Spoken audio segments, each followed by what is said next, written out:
Anda harus mengetahui masa lalu untuk memahami masa kini.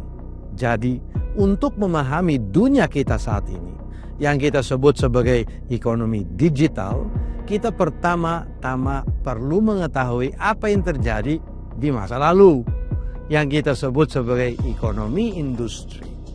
Mari kita mulai dengan melihat PDB, Produk Domestik Bruto Dunia. Bank Dunia mengukur PDB dunia dalam dolar AS konstan.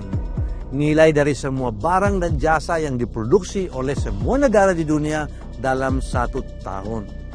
Nilai PDB dalam triliunan dolar diukur pada sumbu vertikal. Tahun-tahun yang diperhatikan dari 1960 hingga 2022 ditunjukkan sebagai garis vertikal pada sumbu horizontal. Garis putus-putus merah menandai tahun 2000. Tahun terakhir abad ke-20 menandai akhir dari satu era dan awal dari yang baru. Beberapa menyebutnya sebagai akhir dari industri 3.0 dan awal dari industri 4.0, awal dari ekonomi digital. Andrew Tani Research melihat fenomena ini sebagai bukan akhir atau awal. Sebaliknya, ini adalah keadaan yang terus berubah, yang didorong oleh teknologi. Pergeseran terus-menerus dalam karakteristik tantangan dan peluang dunia kita. Sekarang perhatikan dengan seksama berapa tahun yang dibutuhkan dunia kita untuk memproduksi barang dan jasa senilai 10 triliun dolar. Untuk pertama kalinya, 19 tahun. 10 triliun kedua, 10 tahun. Setengah waktu. 10 triliun ketiga, 6 tahun. Jelas mempercepat. Tetapi kemudian lihat apa yang terjadi pada putaran berikutnya. Krisis Asia tahun 1998. Memang mesin kita sedikit melambat. Kita membutuhkan 8 tahun untuk itu. Hanya untuk pulih dengan luar biasa.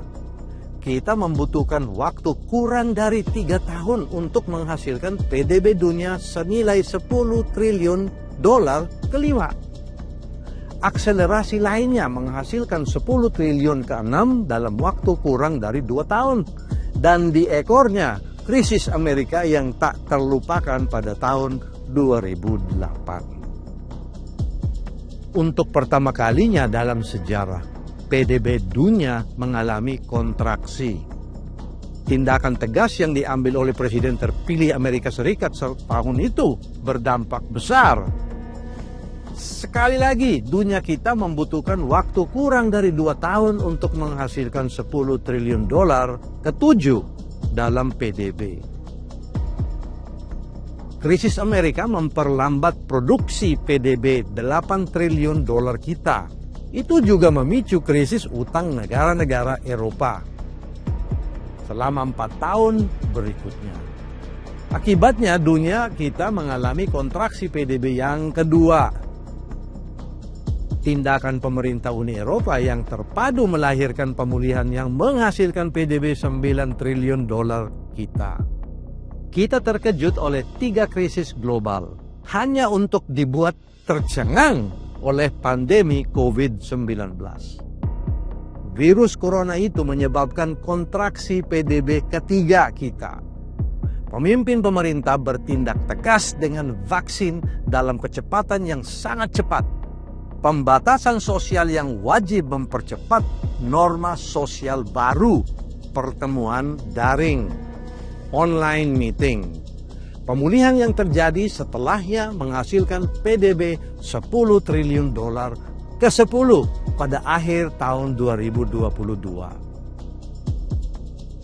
Karakteristik tantangan dan peluang dunia baru kita sangat berbeda dari karakteristik yang telah kita kenal di era industri.